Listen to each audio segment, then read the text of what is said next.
neat, isn't it? Thank you guys so much for the likes, the shares, commenting. What you're doing in the comments means a lot. Definitely, if you know somebody who needs or wants to hear the truth, share this out so that we can edify the saints and evangelize the world. Um, Shani, to answer your question, that was a debate we were having about morality and epistemic claims on morality. And it got really real and uncomfortable and got a little bit dirty. So I definitely need some feet washing from my brothers and sisters. But God is really trying to get through to that guy, and we're really trying to humble him on making claims and then not being able to back them up and not backing down. And but that's what that was about. So absolutely, sorry. Go ahead, Jason. Appreciate Yeah, yeah. I mean, I think like that's kind of like we're just going off what you just said. It's kind of human nature. Like, bro just kind of didn't want to admit that he like lost, which like it's Right. really hard to like make someone like really admit that they lost. It's like almost like because then like because the feeling of lose because like I think the way I would go about it is that you don't lose by changing your opinion. You actually like you win. Like it's a win for both people because you shed a part of you that's like not true. Like if you're just like doubling down and you're like trying to maintain, like that's just not doing anyone any favors. Like you look stupider and the person trying to convince you just gets more frustrated. And that was bothering me in the last one. But I would love to address the claim Jesus is God in yellow right there. Um, Yeah. I've heard quite a few arguments for this. Someone mentioned archaeological evidence as well as other reasoning, but I would love to hear why you believe Jesus is God, assuming there is a God. Yeah. So Jesus is God because he proved that he was God by raising from the dead. So Hmm. we know that Jesus lived, he was alive, and that he was crucified. It's the most documented event in ancient history that women found his tomb empty, which was extremely significant in their time because they lived in a misogynistic culture where women were not regarded as reliable witnesses as men. So women being the first witnesses was huge because if they were making up a story, then it doesn't make any sense that women would be the ones that they used as uh, as uh, as witnesses. We have the eyewitnesses, the people who claimed to see Jesus alive after his death and burial, who claimed to see him alive, and there was over 500 of them. That we're told there was over 500 of them. We see that there was over 500 of them in history. There was violence that was endured by his followers just based on the claim, on trying to get them to recant this claim that they saw him alive after he was dead and that he was raised from the dead. And you Hmm. had enemies of Jesus, like Paul is the biggest one that people know about, that most people know about, who was converted, who actually went from a state of rejecting to the point where they were unaliving people who claimed this to now claiming this and holding on to it until they were unalive with nothing to gain for it. So the only logical, well, I shouldn't say the only logical reductio, but a definitely logical, rational reductio from all that is that Jesus is still alive, that he rose from the dead and he's alive today. Okay. Well, That would make him God because that would be a supernatural event. I mean, yeah, I want to talk about all the stuff you just said, but you think he's alive today? Like, where's he at? Right here, man. Oh, Right here. okay. So not He's really like manifesting himself in a here. person anymore, but he's like within all of us. Right. Okay. He's manifesting himself through all of us. He's we're what we call the body of Christ. Like he's Right. living in all of his God. He's so big that he's embodying billions of people. Right. Okay. All right. So now I can go back and talk about what you said before. So this is similar to what I heard on the last live that I was on, in that people like mainly or to summarize like the argument or the reasoning behind why they think Jesus is God is because like it makes the most sense based on like that the people that lied for him had nothing to gain. Like that's part of it. And and also it's testimony, right? Like attestation firsthand from many different people. Eyewitness. Let's see. Yeah. And and that is also and someone mentioned that's how we come to conclusions about other things in history, right? Seems like most things we Yeah, know, like from history, come from. especially ancient history. All of ancient Yeah, history is based on exactly, this. exactly. Yeah, because there's no videos, so you have to go by what is available. And then, all right. So my first thing I would like to say about that is I think that for how like drastic the claim is that this man who lived 2,000 years ago was like the flesh embodiment of the creator of everything as we know it, like the universe as we know it. Being that the main evidence of that is attestation from different people and the inability to figure out their motives, to me that is not good enough or strong enough evidence to make a claim with such certainty, right? And so then I would like to offer another idea. This comes from history.com. When they said Jewish rabbis who did not like Jesus or his followers accused him of being a magician and leading people astray. And to me, this demonstrates the possibility of Jesus. There's a possibility that Jesus was deceiving his followers into thinking he was God, right? Thank you, Shani. Yeah. Oh yeah. So to me, like it's possible that he did all these things, and people were like, you know, literally, I guess it's like a weird metaphor, dying on the cross for him. It's like, but it's one possibility is that those people were like deceived into thinking he was doing magic. Like I use this example What's like the evidence of that? well, this is what the Jewish rabbi said. I went on history.com. It said Jewish rabbis who did not like Jesus or his followers accused him of being a magician and leading people astray. Right. Yeah, they accused him of that. I mean, I could accuse you of all kinds of things, like, but what's the proof? Like, what's the I evidence? admit, yeah, it would be better if I looked into that, but that was just like the claim I saw. So now, in order to back that up, I would have to go in and see why they thought that. But it seems to me like if they're saying that, that's their attestation. Like, that's what they say happened, and they have and to be fair, they have a motive for him to be wrong. Like they wanted to be like it works for them because he was actively going against the Jewish elders, and that's why they sold him out to the Roman Empire. I'm pretty sure that's what happened. So it would make sense for them to have a motivation for him to be wrong, but you know, the other way around is true. Like if it's like Jewish rabbis or the Jewish elders against Jesus, and they both have motives for each other to want to be or to want to prove the other wrong.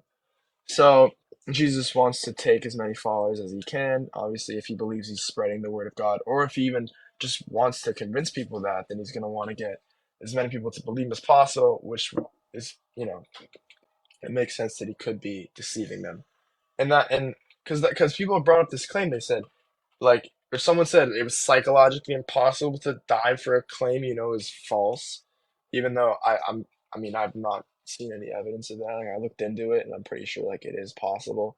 But if even unlikely, like if you say like if they have nothing to gain, but then it's highly like it's possible that It's they not were deceived. rational. It's not that it's not possible. It's just not rational. Right, yeah. But like under what we see, like we think they believe this thing or like if they were lying, but the other possibility is that they were deceived, like they weren't lying. Like if Jesus like, faked a miracle or he just told them and they believed it, like, you know. So it's possible that attestation, being that it's attestation, meaning they could have been deceived, or at least some of them could have been deceived. Um, and also like when I looked into it, the 500 people like you mentioned we're told about 500 people, Hmm. right? So is that like one source claiming there's multiple other sources? Doesn't that kind of like boil down to one source? Well, so it's Paul in First Corinthians Right. Yeah. Yeah. 5. I looked into that. Yep. I'll quote it real quick. So Right. what he's But my point is because isn't it's kind of like it's well, real 500, quick. I'm but just it's gonna it's quote it through real his quick so lens. that we know what the claim is here. Hmm. Um,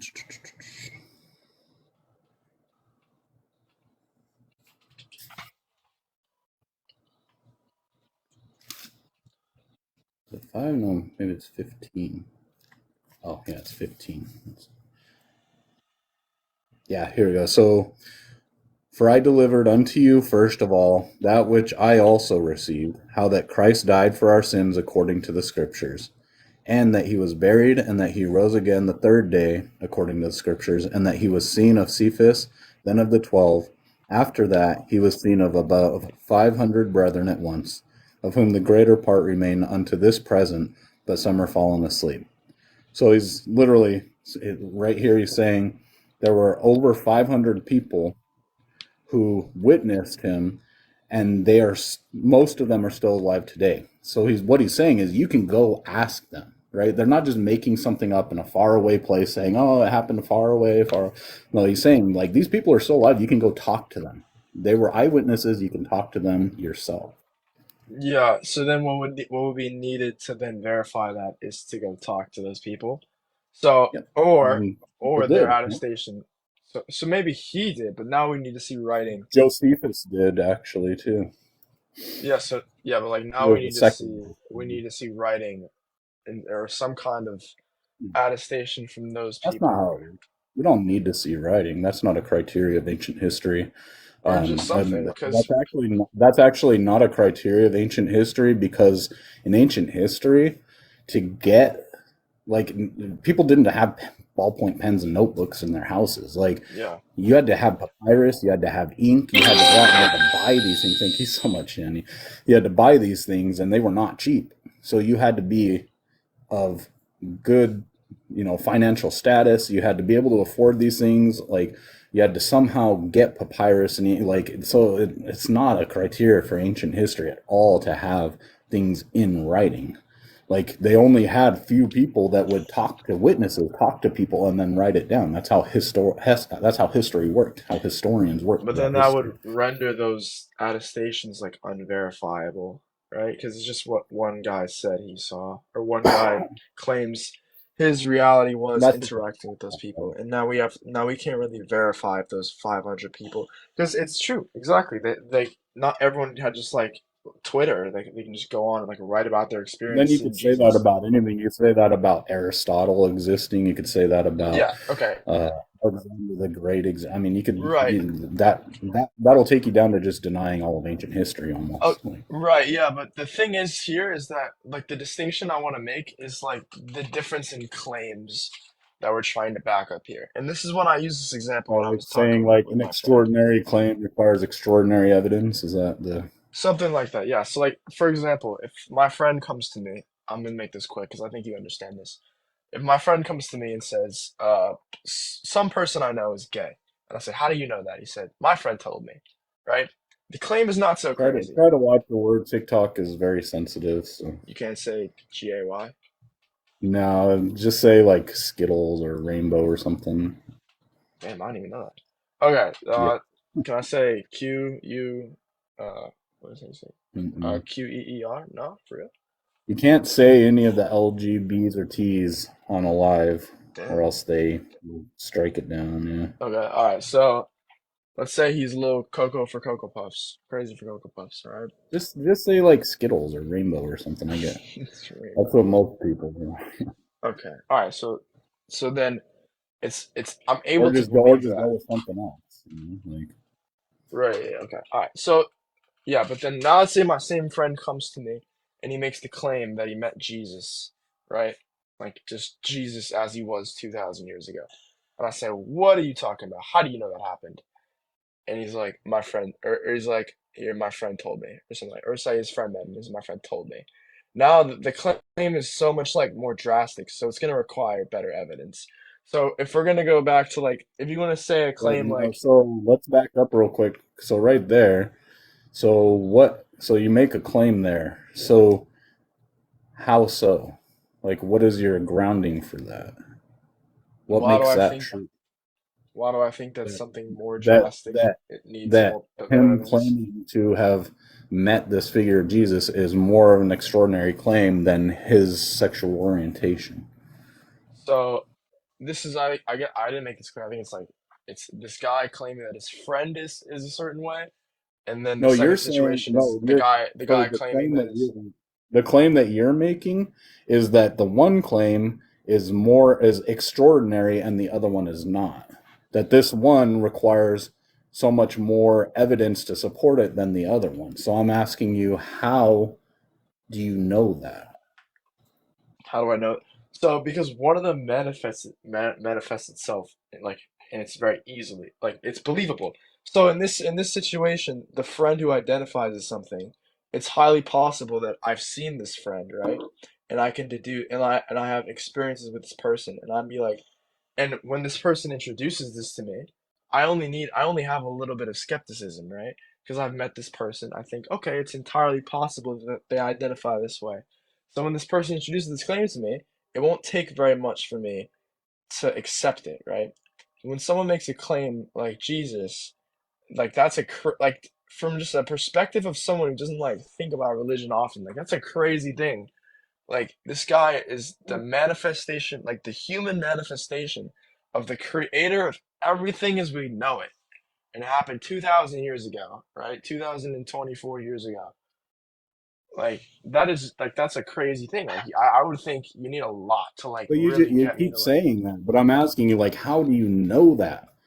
Like, what is your justification for saying that you know that? So you kind of said something at the beginning of all that, Mhm. saying that like his sexual orientation is something that you can see, whereas the claim about Jesus is not something you can see. But that's actually not true. Like we're actually there's a passage in the book of James where James is bluntly and in your face telling you that if you truly believe that Jesus is alive and that you have met Jesus, that it will show that people will be able to see it outwardly. He says, "What doth it profit, my brethren, though a man say he have faith and have not works? Can faith save him? If a brother or sister be naked and destitute of daily food, and one of you say unto them, Depart in peace, be ye warmed and filled, notwithstanding ye give them not those things which are needed to the body, what doth it profit? Even so faith, if it hath not works, is dead, being alone. Yea, a man may say, Thou hast faith, and I have works. Show me your faith without your works, and I'll show you my faith by my works." So you can see it because it's working, it's showing to other people, it's working. It's just like the other thing. You'll be able to see it because of the way they behave, the way they interact with people. You'll see a change in them. So I have And to in that believe. scenario, the biggest change that you see a lot of times is they leave that community. So I have to believe in Jesus that he is the that he is God in order to see himself, or just see it like observe it, observe him.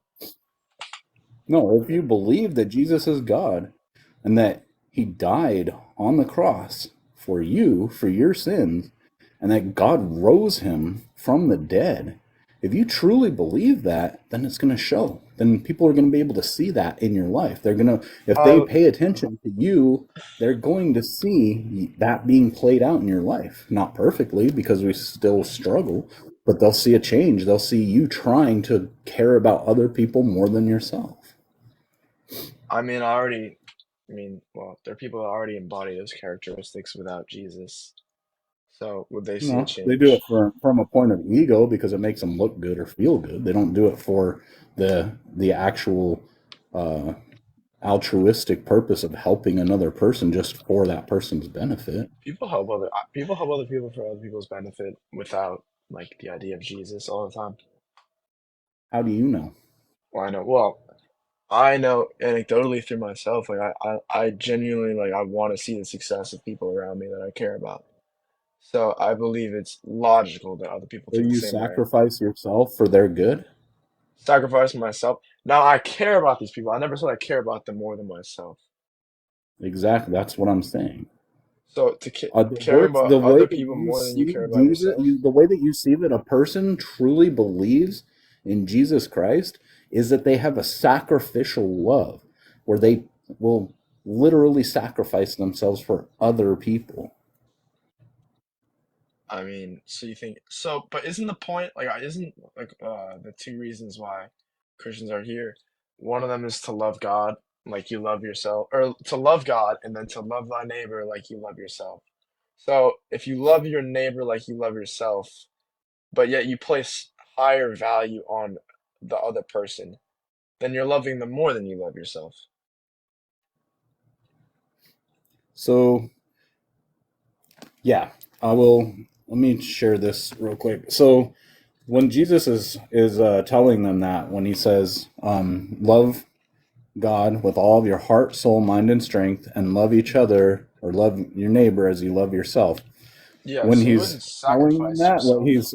when he's telling them that, he says that for in this all of the law and the prophets are hung on. That's on what they hang, right?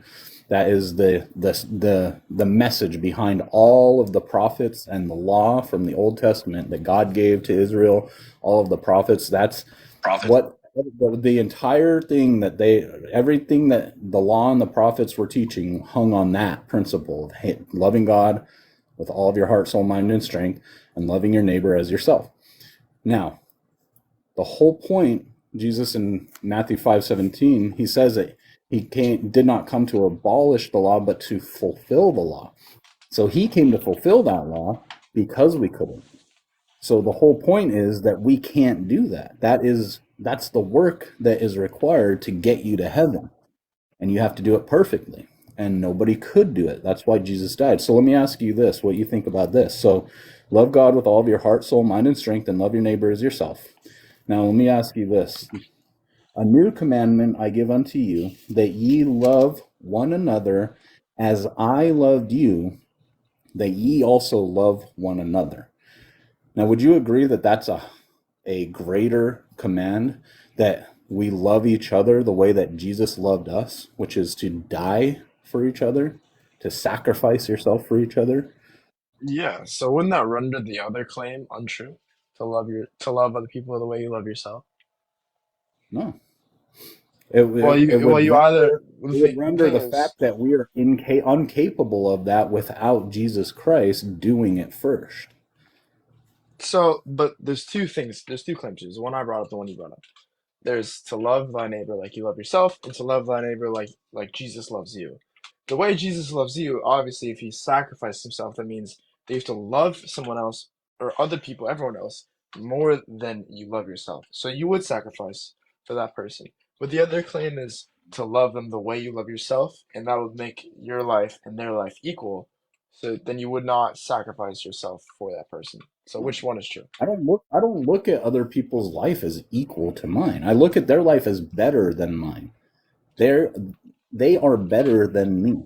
That's the way I look at them. Like a servant, I am here to serve them, even to the point of laying my own life down for them. Jesus said, "And whoever of you will be the highest shall be the servant of all. For even the Son of Man, talking about himself, came not to be ministered unto, not to be served, but to serve or to minister and to give his life as a ransom for many."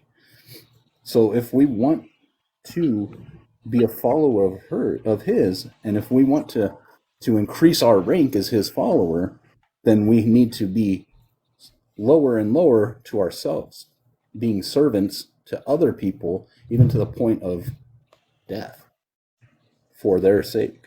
Hmm.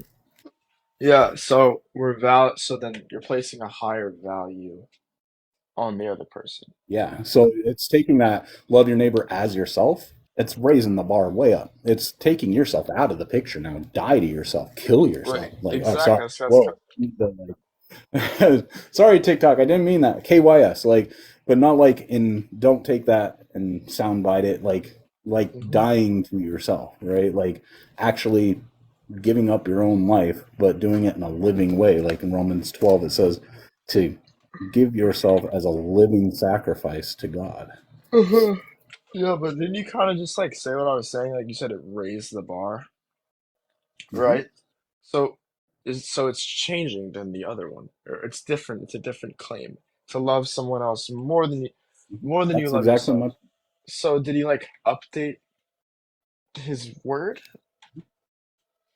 So He upped the ante. Yeah. so was he wrong before? I don't understand. Why would he just say what he wanted to say the first time? Well, for our sake, because we couldn't even live up to the first, like we couldn't even live up to the first commandment we were given, which was to be fruitful and multiply. Like just don't touch that fruit, be fruitful and multiply. But we couldn't even So handle he that. like adds Like more he's literally telling commands. us, hey, don't touch that fruit and just live happy and reproduce. Like, I mean, that's fun, right? Like, but we couldn't do that. We couldn't keep our hands off the fruit. So he adds more rules where he sees fit. No, he fulfilled all the rules, and he's just telling us to just follow him. Look at him and what he did. Do that Yeah, but it seems like like any he good had leader, right? Like if you work somewhere, like any good leader, like a good leader doesn't just tell you what to do from up in an ivory tower and then just punish you if you don't do it. A good leader gets down and shows you how to do it, does it, so it lays it all out, gives you a rubric, gives you the way that they expect it done, shows you how to do it the way they expect it done, and then says, "Now do just like I did." well, in this scenario, what really happened is he did that 2,000 years ago for a select group of people, and then went back up No, to his ivory tower and that's left not us with true. like an instruction manual Okay, so how do you know that? because You're making a claim to justify it. he's not coming down here. There's no more Jesus like guy teaching people anymore. Like he's gone. No, he's here. He's alive right now. I told you that Well, he's earlier not. at the beginning of the Well, conversation. is he only He's right. available to people that believe in him? He's with me as I'm talking to you. But where? How is he manifesting himself? Like, how do you know that to be true that he's there? Because I'm here, I'm talking to you. You think this is what I want to be doing? You think I want to be on here talking to you, Jason? I have a wife in there, a beautiful wife who's sitting in the other room. I have a child. I have books to read. I have video games to play. Like, because I'm here, because I care about you. Yeah, and I'm here because I want to learn about this. I find this extremely interesting. But so I hold on. love So that. you're, but that didn't really answer, or at least I didn't understand what you like how you wanted to answer the question I had, which was how do you see it like Jesus manifesting? It's like Jesus was the manifestation in like human flesh form, right? That's what Jesus was. So if he's not a human flesh anymore, how is that still Jesus? Isn't it like kind of like a different manifestation of God? Oh, I mean, he's still in human flesh. He glorified the human flesh. When he resurrected, he glorified that flesh. Like So if he's he still, appeared to the so, apostles and he was eating food with them, and he specifically told them, I'm going to eat food with you so that you can see that I'm real, like I'm in my physical body still. But when he came to them, he came in, he had just appeared in the room without coming through any door, without just walking in, not opening any doors or anything. He just appeared there. So he's still in the body. The body is glorified. And we're actually told that when we're resurrected, we're going to have a glorified body in the same way. That all the limits are going to be taken. Well, I don't know all the limits, but the limits are going to be way, way further away in what we're capable of in our body. so it's not really a flesh form. It's like a higher power flesh form. Like, how is that Glorified. glorified Like an form? upgrade when you get your upgrades. Right. So how is he upgraded? Like I'm getting upgrades. I'm so And excited. I'm how going do you? from this tent that's wearing out to a mansion that's never ever gonna wear down. I mean, yeah, it sounds great, but like, so is Jesus the Yeah. human? So It is. it goes into his glorified form. Can you observe the glorified form, like where you are right now? Can you like see him, smell him, touch Oh him, no, I taste haven't. him? No, I don't need to So then how do you know he's with you right now? because I talk to him. I have a relationship with him. Does he talk back? When I pick this up and I read it, and I hear I hear him talking. Like I can hear him talking in my mind. I don't have to hear audibly physically. I can hear in my mind. I Or isn't that just like an inner monologue, like when you read a I book talk to him and as though you he are someone answers else? me. Huh? He answers, so he talks back to you and he Yeah, says things. in my mind. In my mind, yeah. So isn't that evidence what people will call anecdotal? Like I can't verify that, so you can just say he says anything. You were asking me how I know. So does Of everyone have course, I'm anecdotal making a evidence? subjective claim, and you're asking me how I know. So yeah, that's how I know that subjectively because it's a subjective experience. Okay, right. So it's Earlier, I something gave you. you the objective about the resurrection, the 5 points that lead to the rational deduction that Jesus rose from the dead, which is not Uh-huh. subjective. Okay, so I think your subjective or your anecdotal way of coming to this conclusion is not one that I can really like verify, which is true, which is fine, right? So, Well, so should sure. we? That's why it's not a good evidence to convince you. You asked, so I was just telling you. Yeah, okay, I agree. I think we agree on this. Okay, so should we go back to what were we talking about before that? It was something important. It was Jesus, loving yourself as you love thy neighbor.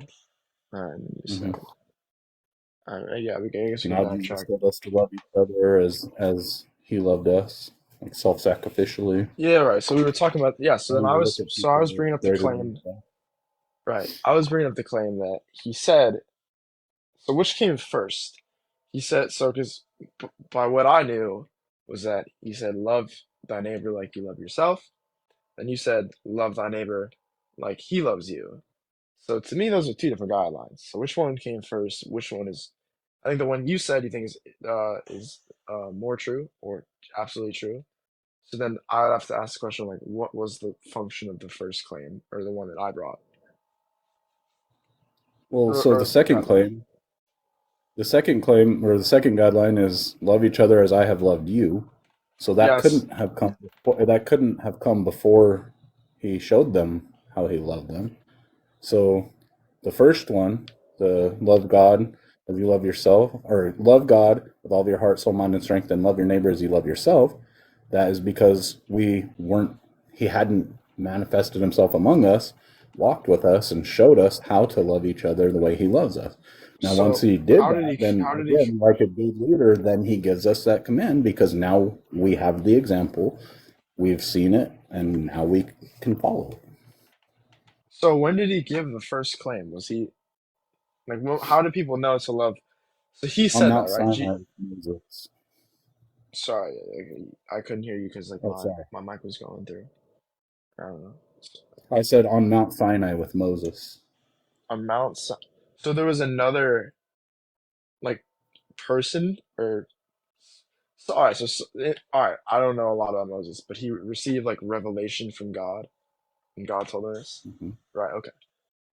So Yeah, Jesus talked to him through a burning bush. right. Yeah. Yeah. Yeah, okay. Okay. So burning bush. Jesus told him this. So how do we know that to be true? I mean, it's kind of on. I mean, I guess it's kind of not really important to like Yeah, what I we're mean, we're talking just about. going back to the ancient history criteria. And I guess yeah. I don't really want to know that as much as I want to know like why would so God told them to love each other in a certain way, and then as he came down and showed what he actually wanted, he's like, "I want you to do it this way," right? yeah, just So like a good leader would do, right? Like they'll show you, like they're not going to tell you, like I'm not going to be like, hey, Jason, like take care of my kids the way I take care of my kids. And then you're like, well, I don't know how you take care of your kids. But then if you came to my house and you saw me taking care of my kids and how I take care of my kids, and then I was like, hey, Jason, take care of my kids the way I take care of my kids. And you'd be like, yes, okay. If you didn't ever see that, but you were babysitting for me, then I would say, hey, Jason, like, take care of my kids the way you would take care of yourself. Because I would expect that you take care of yourself well enough to keep yourself alive and fed and, you know, right, yeah. So, but like this is assuming that like that God said this. So I think if he's talking to Moses, right? Like it seems like he would only do that if he didn't plan on coming down just showing us, right? Because it seems like this was first claim is one that's like kind of like a holdover until he's able to go down and make the example. yeah, So what is it? absolutely. Why did? And Because it seems like actually, sorry, go on. you should actually. So like that's true. You think? Yeah, so there's a, let me see, I want to say it's Deuteronomy 18. I'll show you what Moses said. 18:18. Yeah. So this is Moses. I'll start at 17. Deuteronomy 17, or Deuteronomy 18:17.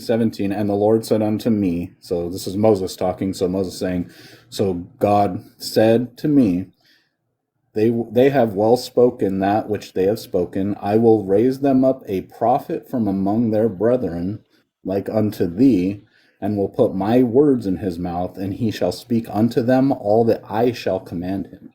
So Moses is even telling them this isn't permanent. This is a holdover until God himself gives the greatest command. that there's going to be commandments that are greater than this, that God himself is going to raise this prophet up, because Moses is a prophet who was raised up. He's going to raise up another prophet who is going to give a greater command. And so Moses tells them this Right. But then why even say anything to Moses at all? because there needs to be order. Because So was people, like, when we're left to ourselves, it's just chaos and destruction and anarchy. was the so was that like And the status quo? Israel was to be the light to the world, the light to the nations, to be the nation that showed the world who God is. So of course God is a God of order. He's a Hmm. good God. So order and goodness comes with laws, with rules. Yeah, hold on. So was like the status quo at the time of Moses like that was anarchy? So he kind of had to like come down, like tell Moses like, yo, set everything up, like set everything straight.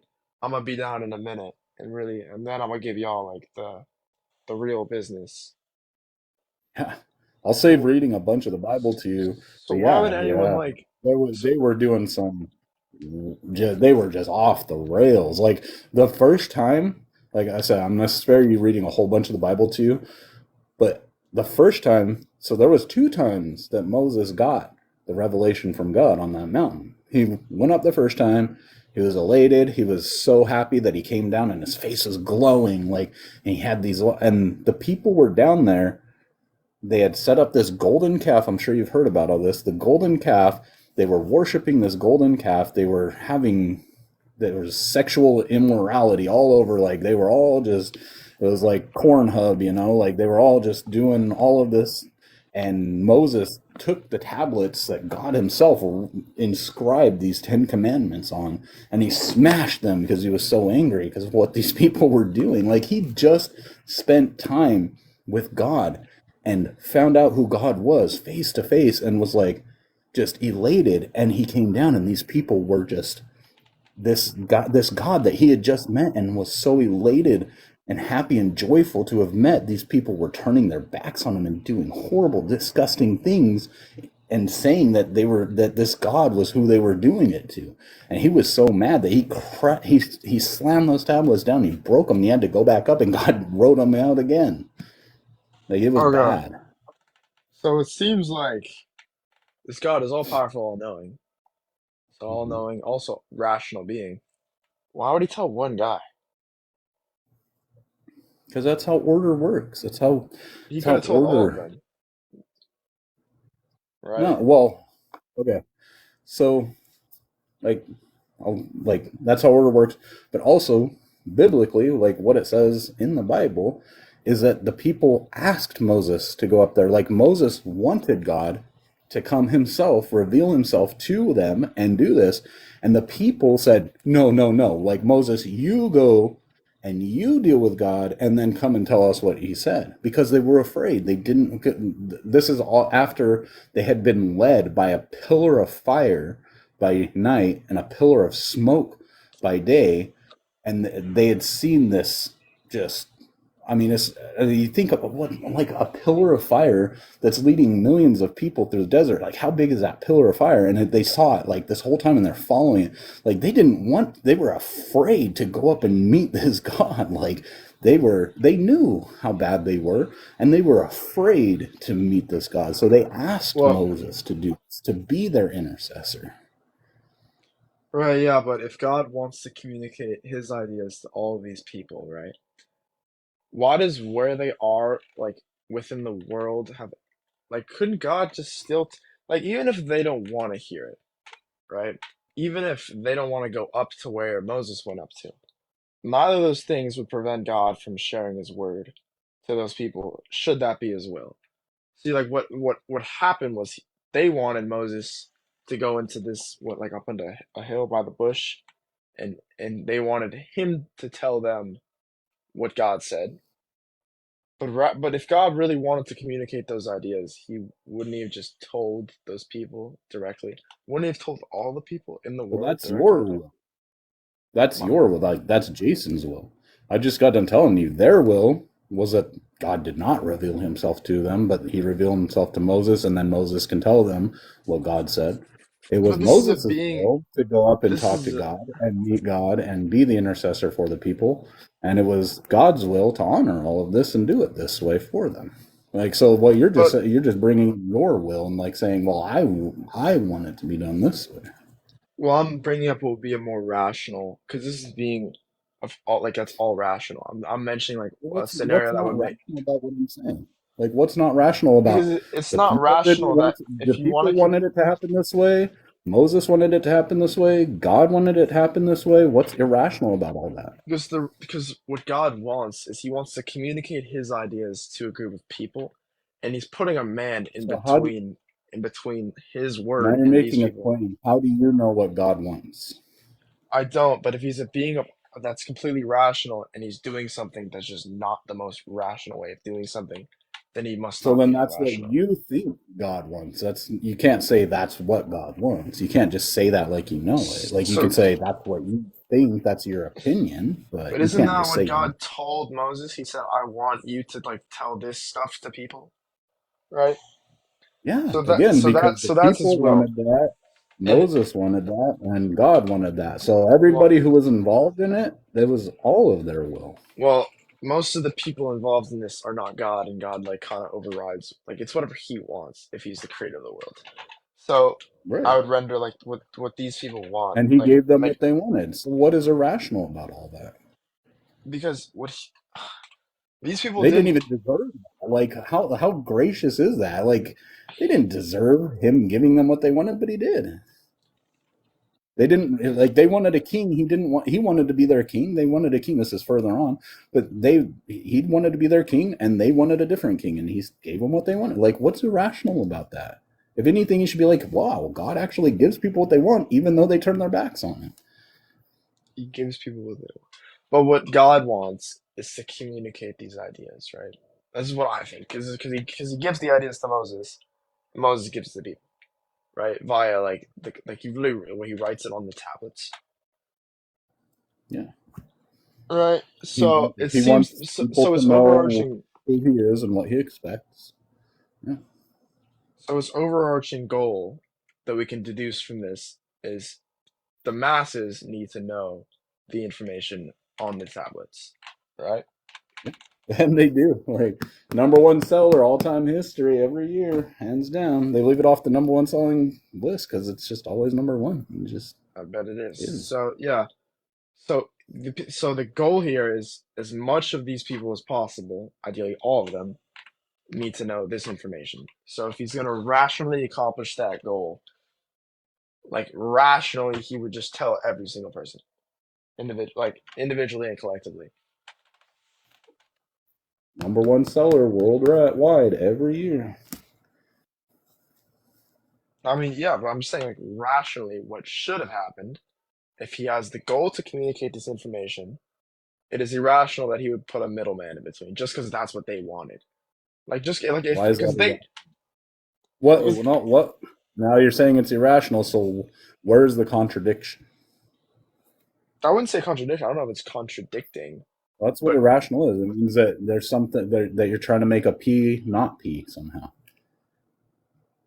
Or that it's breaking okay. one of the other two laws of logic, but that's the only one that makes sense that you'd be talking about. He said, "I want these people to know something, but and I'm rational. Like I do everything most rationally, but the way in which I'm going to get these people to know to come to this knowledge is not the most rational way of doing it. That would be the So how do contradiction. you know what the most rational way of doing something is? How do I know what Now it you're is? making a claim. That's an epistemic claim. So how do you know what the most rational way of doing something is? Especially what doing God's will is. I All right. mean, So that's if an we're gonna have a situation in which that is like the most rational being like makes the most sense, right? Like it would be no. I'm the best asking way of doing you something. how you know what the most rational thing to do is, because that's an It's really epistemic claim. So I'm asking for your justification for making that claim. really difficult to say that, but I guess it's like a societal thing, like brevity, things that like humans value, right? I guess like as a society, we place value on doing things in the most efficient manner, doing them like the right way. So this is where I'm applying like what I've observed in throughout human history to what I would assume a God would want to do. Like the way I've heard the word rationally used is doing something in the best way, like the most like efficient way that makes the most sense for the goal in mind. Right, because the Yeah. overarching goal is to inform these people. So the most Yeah. rational way to do that is to tell them. Well, Like, the overarching goal is to save his people. That's the overarching goal. But right, yeah, yeah, I get where you're. I get, yeah, yeah, yeah. but So, so so I that agree. Like, would I can't. be, to answer your question is, so what you're doing is you're just kind of presupposing that logic is the transcend the highest, you know, what do you call it? The highest principle, the highest But this is concept. kind of like So another. love transcends logic. Love transcends everything. So when God acts, he's not just acting out of logic. He's acting out of love. And so when love transcends logic, you end up making sacrifices. You end up doing things that sacrifice rationality sometimes. Like, just as an example, like there's a story back, I think in the 80s or 90s, where there was like a car accident and a car was like crushing this woman's child. And she grabbed a hold of the car and she lifted the car up and pulled her child out and set the car back down. That doesn't Yep. make any sense. It's not even rational for her to try to do that. But because of her love, she wasn't thinking about the rationality. She just did something, I think right? that's That like an even adrenaline defied God. boost. It's like a boost of adrenaline No, that people not have. not It's like a the fight or flight adrenaline boost. You're response. trying to explain the physiological aspect of her being able to pick up the car. What I'm talking about is her the action itself. If she was just thinking logically, she wouldn't even try to pick the car up. She wouldn't have tried to So pick. what I'm trying to explain with this example is that love transcends everything. So God, when he acts, he's acting out of love.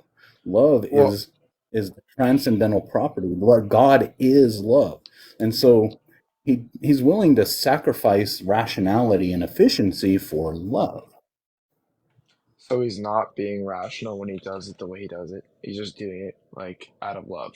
He is being rational. He's not doing everything in the way that Jason or Bill or anybody else might think is the most rational way of doing it.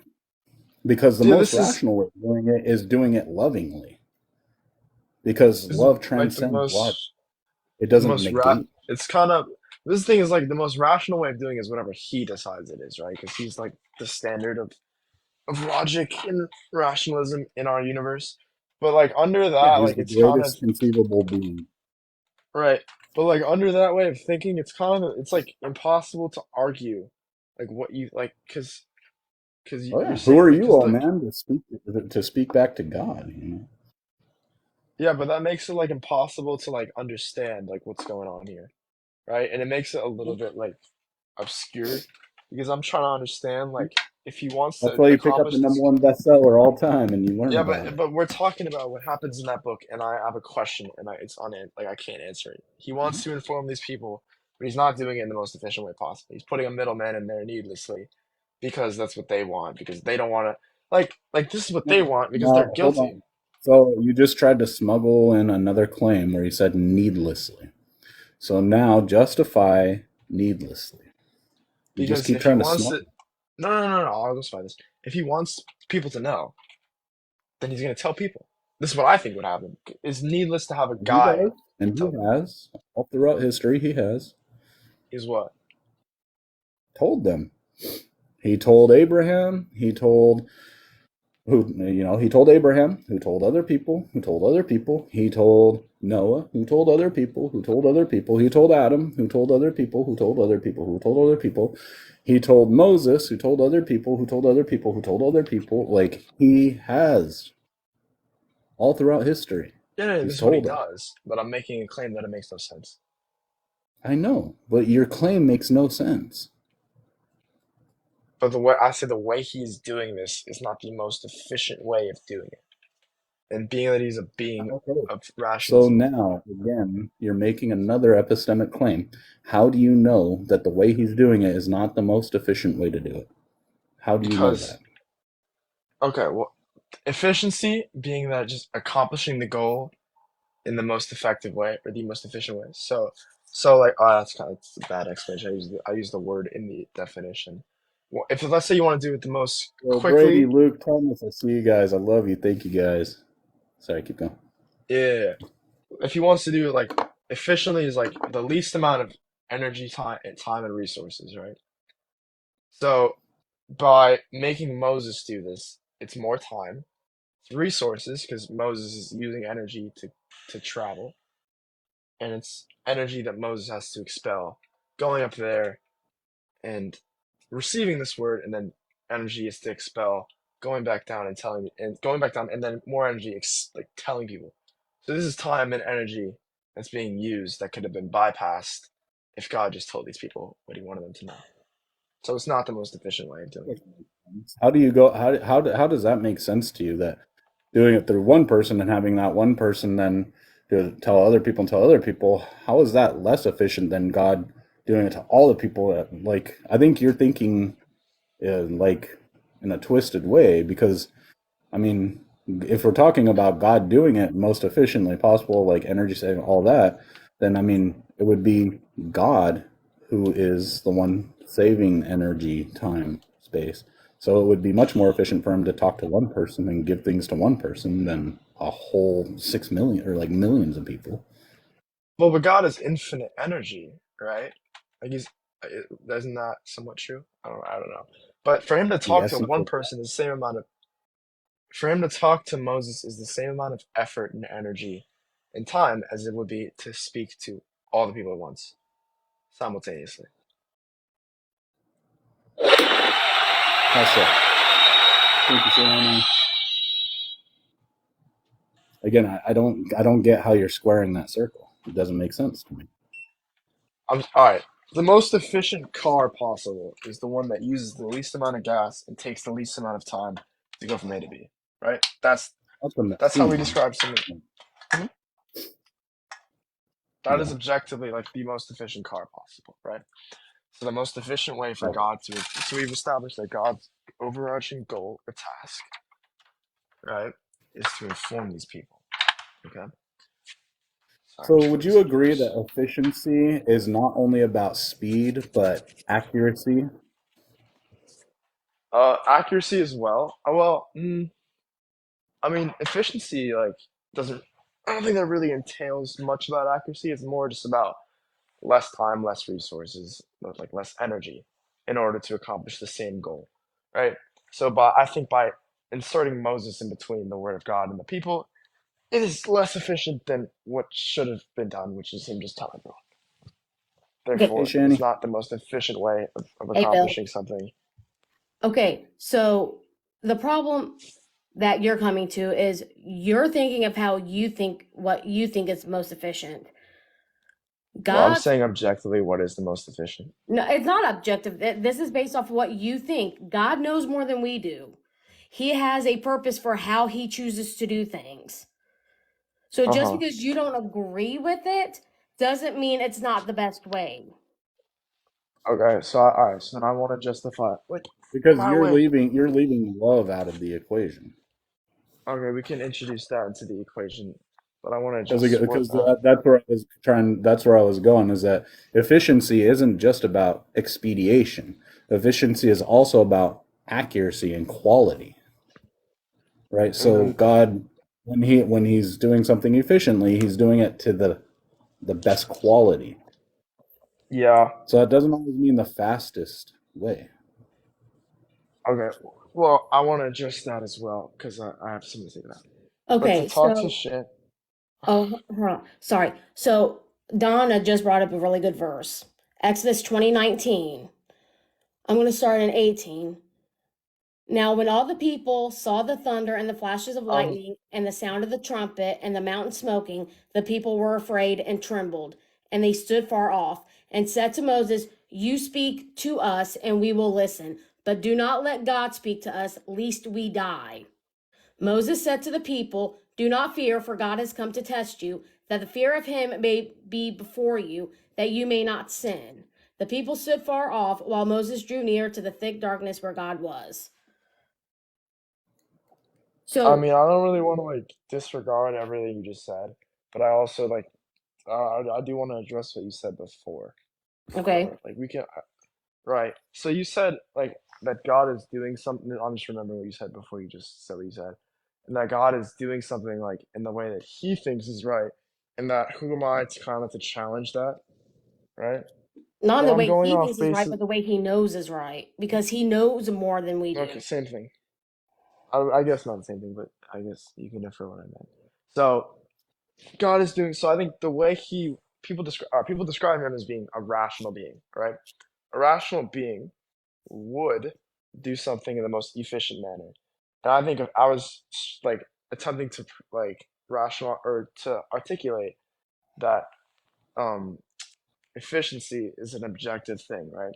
Objectively, the most efficient car is the one that can go from A to B using the least amount of time and the least amount of fuel or resources, right? That is And objectively that the can most get you efficient car. there the safest, And okay, safest as well. We can include that as well. which sacrifices energy consumption, which sacrifices speed. But you're also missing the point of Mm, God does things in the way he does them for a purpose. That right. So, we as humans aren't going to always understand what that purpose is. So just because I'm from the seeking to outside understand looking right in, now. you think it's not efficient enough or you don't think it's rational is really irrelevant, because God has more understanding than you ever will have. God can see things that we Well, can't even fathom. but like you're the one making that claim, or well, not really, Well, but like, no, you can't do that because this whole conversation is an interior critique that you're doing. So you can't just like you can't do the taxi cab fallacy where you're just like gonna just dismiss when it just to suit your own benefit. Like you are in this whole conversation operating under the assumption that this God is real. Whether you believe it or not, you are operating under that assumption in order to do an interior critique. So you can't just punt when she brings up something like that and just say, "Well, you yeah, believe that." Like, that you are presupposing that for the sake of the conversation. So you can't just do that. you're right. I don't know. I kind of was thinking out loud for a second. You're absolutely right. But now I'm kind of lost where I think I was. Yeah, all right. So you're talking about he's doing something in the way that he knows is right, and I can't really like critique that, being that I'm not seeing the entire picture. But I guess I'm attempting to see the entire picture, and I can't really understand like why he's doing it this way. And Right, but I guess that's like I part of need you us guys to being kind of justify it to me that's us or to help being me see. human. We're not always going to see the greater picture or understand why he does something the way he does it. Like for as a personal example, I don't know why God chose to let me get pregnant with my first baby and lose that son at 20 weeks of pregnancy. I will not know that why until he calls me home. But I do trust that he knows more than I do and that it was ultimately for the greater good. And I put my full trust in that. I mean, that's like, I mean, I don't really want to like go on like just like a not a specific like a sensitive topic like that because like I don't know how much I can like. I mean, obviously terribly sorry for you, but then we could kind of pivot into. I don't know if we want to pivot, like if it's I mean, time to move on I will to tell a you, different I am point. not easily offended. As long as you don't try to tell me that my child didn't have value, which I've heard some people say in other type of topics regarding the unborn, what you say isn't going to offend me. No, absolutely. The child had, or the fetus. I mean, it had, or it, he, her had value. Absolutely. You place value in it, it had value. 100%. Never could take that. No one could take that away from you. So, I'm just saying, so don't respect feel that. the need to kind of buffer what you're trying to say, um, because it's not going to offend me. So you can Okay. say what you were wanting to say beforehand. Okay. Well, all right. Now I'm just kind of like gonna begin to think. But I guess this God is all good and all knowing, right? And then, but bad things happen. So now, like, I've heard a lot of explanations for this, and it's a good place to start talking about this. So I'd like to further The understand. problem, Sorry? the problem of evil and suffering. Yeah, there's suffering in the world with a God that is all good and all powerful, that rules it, right? Or doesn't really rule it, just created it, or maybe He's rules it. I sovereign. don't know. Right, yeah. So there is Yeah. bad, there is evil that exists, and there is an all powerful and all good God. So those two things, I don't see how they can mix. So how would you or how would you explain that? I would explain that with the very fact that we as humans, we always see suffering like it's a bad thing, but there can be beauty in suffering. God I never, think it's objectively like a bad well, thing. Like suffering is just bad. well, God never promised us a life without pain and suffering. When man fell, when Adam fell and brought sin into the world, this is part of the result of it. Because of sin, we have suffering. Yeah, and ultimately, yeah, that's what it boils down to is like all the evil and suffering is our fault. So if God was going to put an end to all of it, he'd just get rid of all of us because it's our fault. We're the reason that there is evil and suffering. So out of his mercy, his compassion, his grace, he he doesn't just wipe us out.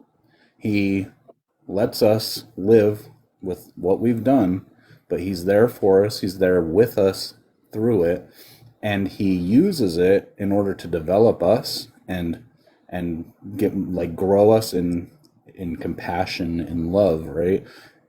That's how he teaches us the depths of love is through suffering and through not only experiencing suffering and observing suffering, but also like we were talking about earlier, looking at these people who are suffering and putting them over ourselves and serving them and trying to alleviate that suffering, doing what we can to try to get rid of that suffering. He grows us in character through all of that. He uses it for good, in order for our Right. good, in order to, because we would just be terrible monsters if we didn't have to be compassionate toward anybody. What man Oh, planned for evil, God can use for good. Amen. Like going back to me losing my child. I mean, I will tell you, that is the hardest thing I've ever gone through in my life. And I've had quite a few, I mean, 7 months after I lost my son, I lost my mom to cancer. But through that, you don't always see it in the midst of the storm, but seeing how God brought me through it, and now that I can use that as part of my testimony to reach others who are hurting, who are going through that, and being able to sympathize with them brings about a greater good. um, I mean For their that's good. right. That's a benefit and that's a way to look at it. But I don't know how we can really like say like what is the best outcome because we have nothing to compare it to, right? Yeah, But the thing is yeah, with the so fact that it, make claims about it is, yeah, so anyway, sorry, go ahead. the fact that there is a God, right? This all powerful, all good God is the way that you conclude that we're living in like the best possible version of the way that things should happen, Hmm. right? We are, because Yeah. honestly, if God completely just turned his back on humankind, we'd be far, far, far worse off than what we are now. Hmm. We wouldn't even still be here. Like we would have nuked each other off the planet by now. Probably. I mean, but like, what's your evidence for saying that? Look at world history. Look That, at like, yeah. and just Look at personally People have seeing done what bad God things. has brought through, brought me through like on a personal level, and seeing how that's helped other people.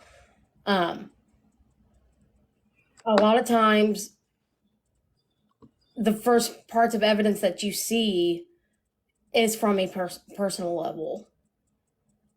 And then when God opens your eyes, you're able to see how much good He's really done. Mm. Yeah, it's like being a child, right?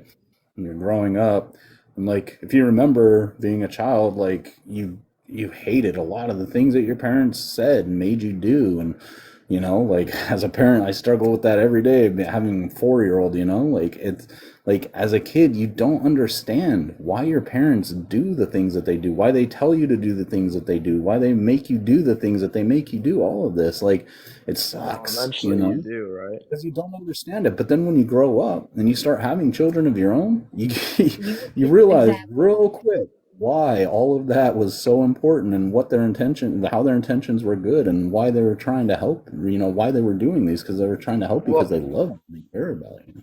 I think that's a little bit different because a child grows up and then does understand this stuff.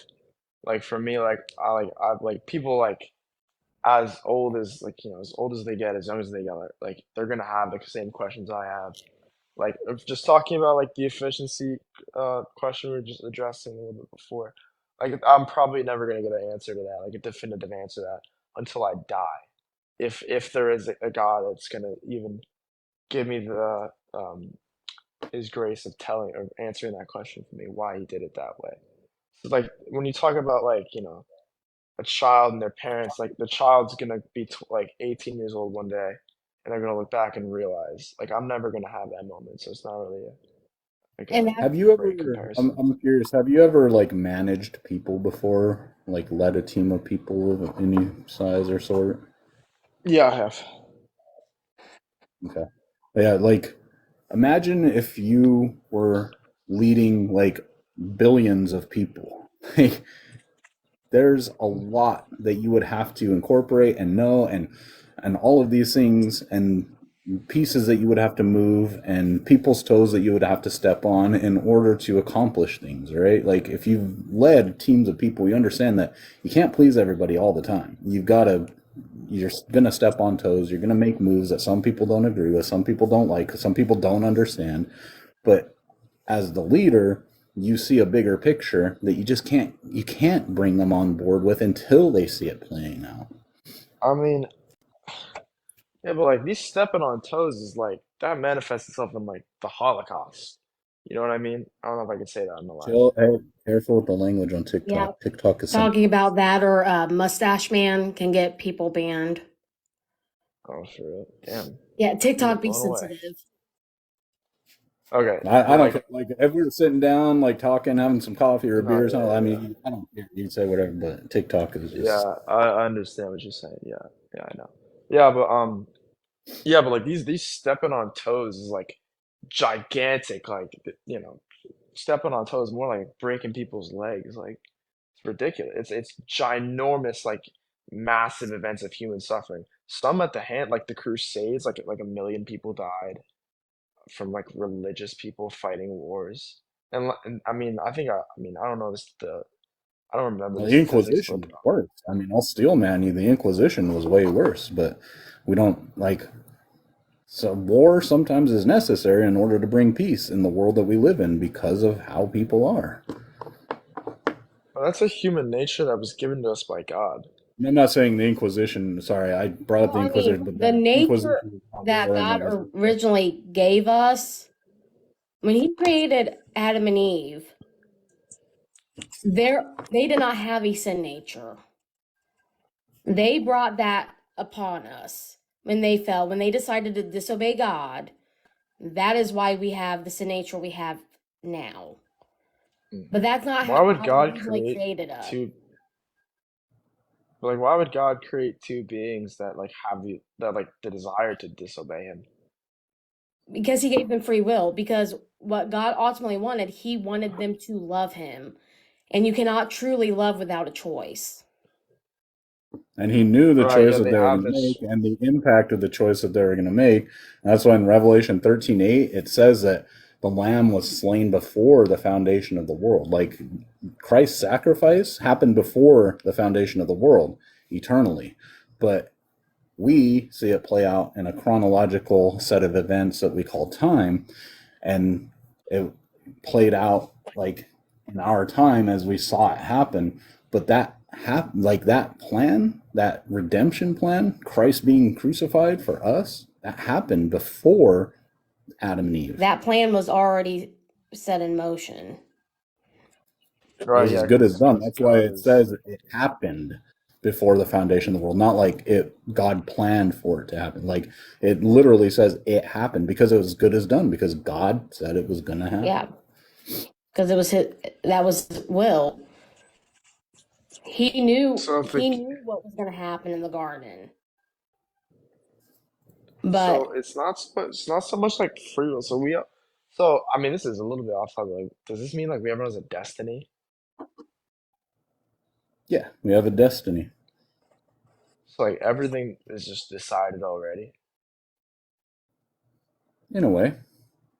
Like we're Like active isn't agents it just making like decisions, but God works through us, and that's His like right. so he knows exactly like my so he knows exactly like God knows exactly how I'm gonna die. Yep. yes, When you're gonna die, how you're gonna die, where you're gonna end up.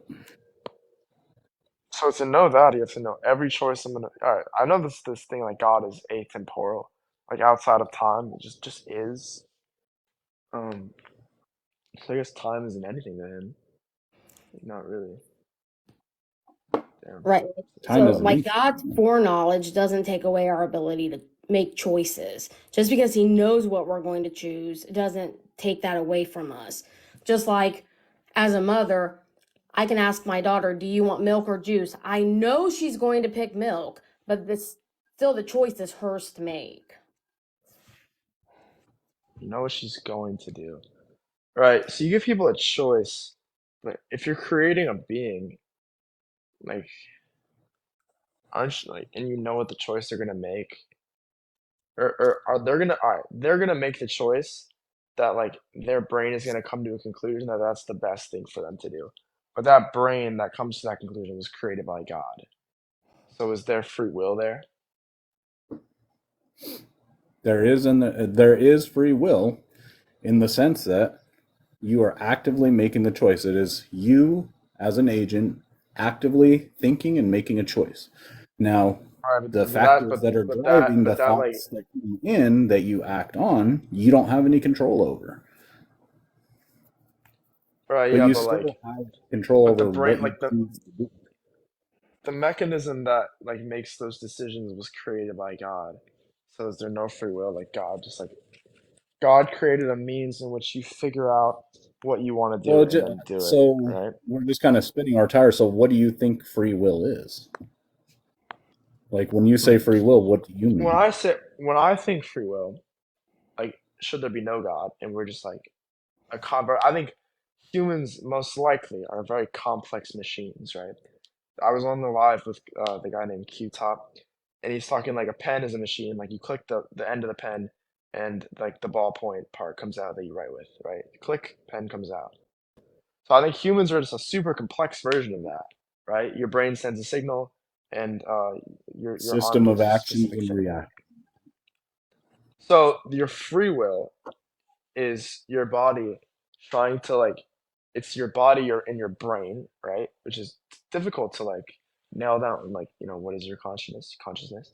But it's your body and your brain like doing what will like benefit like what it wants, like what it desires. Like you have the free will choice to decide I want to eat chips because your tongue sends a signal to your brain saying I want carbs. And your brain remembers something about eating chips and enjoying that because of dopamine. So this free will is information coming in and then some kind of mechanism taking that information and then making and then outputting like a system of outputs, right? Like your legs walk to the kitchen, your hands open the back and like it's outputting these actions to accomplish. It's like to satisfy the inputs. That is what, like, I think that's free will personally. It makes the most Hmm. sense. Yeah, so when we think of like the capacity of the will, right? You have this will, this what we would think of like as like, to use your words, like the mechanism that makes choices, right? That decides, makes choices. Would you agree with that? Yeah, sure. Like a faculty, like of the will, this faculty that is making decisions, making choices based on the Right. Yeah. information that. Right. Yeah. So If would you agree information that comes in, you're limited on what information comes in that you get when you make those choices, and that there are other things, other factors that influence the choices that you make, the decisions that you make? yeah, pre-existing knowledge as well. Yeah. Yeah. So there are things that influence the decisions that you make. Sometimes those things you don't even know that they're influencing you, especially like as a child, right? Yep. Yeah, so that's when I talk about free will, and we're talking about like a robust understanding of what free will is. There are limits to your will, not only to like I can't just start flapping my arms and fly, Although that but would be like awesome. that would be awesome. But like you don't have the ability to choose who you're born to, when you're born, where you're born, what influences you have on you growing up. Because who you are right now is a product of your upbringing. Right? Now I'm sure you're working on things. There are things being worked out, but you're still a product of your upbringing because there are things that influence your will, your decision making. And so it's not something that's so out there and beyond you if you really think about it. And we just what you do is you just think like it goes big. It goes up to God level to where you have this God who's able to influence you and get you to do things that he wants you to do. Okay. Right. So God influences you. Okay. So it's kind of like this regression thing. Like God influenced something that went all the way up, like through time, to influence you through what you do, and that is God, like imposing His will, or not imposing, but like The influencing you. Oh, he property. imposes his will, absolutely. He just doesn't do it all the time. But when it really matters, he does. When it really It's matters, kind He of like does. so. There's this real quick. I'm gonna have to get going. It's getting late.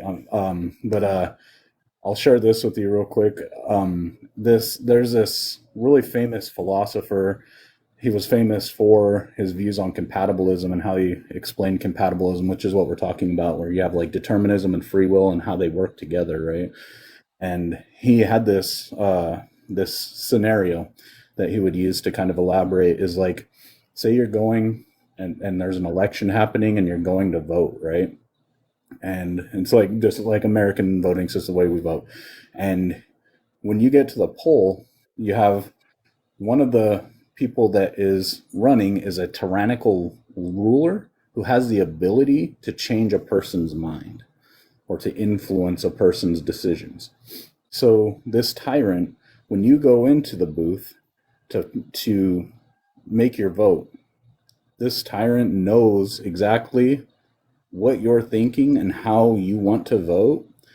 And if you want to vote for the tyrant, he will do nothing. He'll let you make the decision without influencing you in any way to make that decision.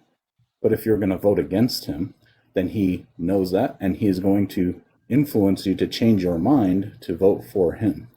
And that's the way that we look at God's sovereignty is that he'll allow you to do things without his influence, but then he will also influence you to do things the way he wants them to be done. And that ultimately that's his right to do that. Hmm. I mean, I kind of want to go off that and have like one final like. I know Yeah. like you want to get going. I have school tomorrow. You know. Yeah, yeah. So all right. So then I I kind really of want to appreciate the conversation. It's been a really good conversation. I appreciate your decor and everything. It's been good. 100%, Appreciate it. bro. Yeah, yeah, yeah. probably best conversation I've had in a TikTok live. But I just want to say, like, you've God, right? God creates everything, and He knows exactly how it's gonna happen, and He's imposing His will, like everything, or like He's influencing, Comment. imposing, right? Sorry, I'm talking to the chat. I'm listening. And what He seems to want from this is for all of us to like worship Him and to like love each other and be peaceful. See, this is our reality, so we care about what happens in our reality, right? Like whether or not we suffer or the opposite, like enjoy our lives, it matters to us. Why would this then matter to Him? Why would what matter to him? Well, it depends Like on what why does exactly you're talking about us Yeah. caring about. Like, for well example, me caring about apples probably is no real concern to God. Me caring more about a bald eagle egg than the value of a human unborn baby, that He cares about, if right, that but makes like I don't sense. like but my point is what is like this whole thing, like if there's a God, this is the question I have. There is a God that's atemporal, exists outside of our universe. He's not matter, right? He's not he exists outside of time, he just is, always will be. Like, is this universe like his passion project? Like for a bunch It's of his people for masterpiece. so like We but are what's his he getting out of master. this? Yeah, Glory like himself. he wants glory, but doesn't he know that he has like see No, he that's kind of doesn't. like an It's not that he insecure thing. wants glory. It's that he deserves glory and he's going to get glory. But he's the one He's determining the that GOAT. He's the greatest of all time, Jason. I mean, if you're yeah, but asking like is it primarily why did God create us? What was the purpose for God creating us? Yes, there is the part where He created us for His glory, but it was also because He wanted to have a relationship with another being.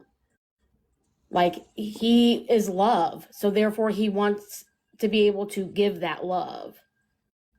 And the he greatest is love? expression of love is to share that love.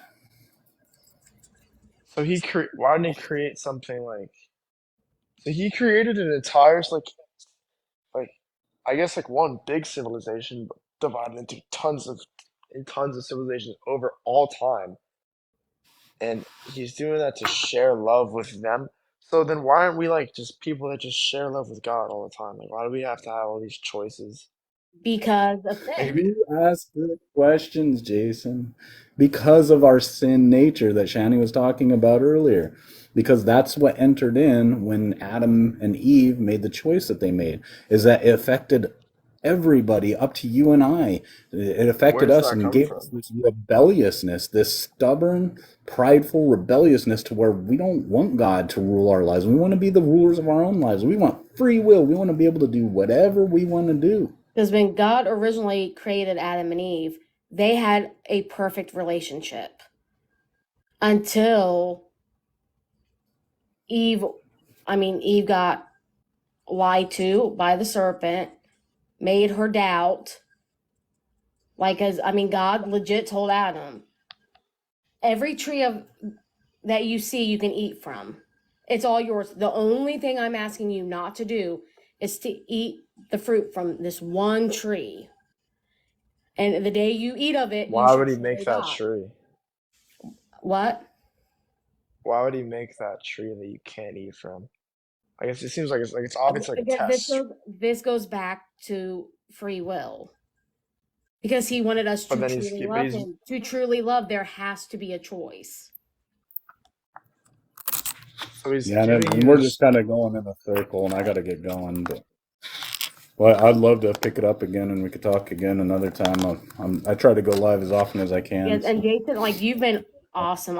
I've seen so many people come up here in these lives, and like they,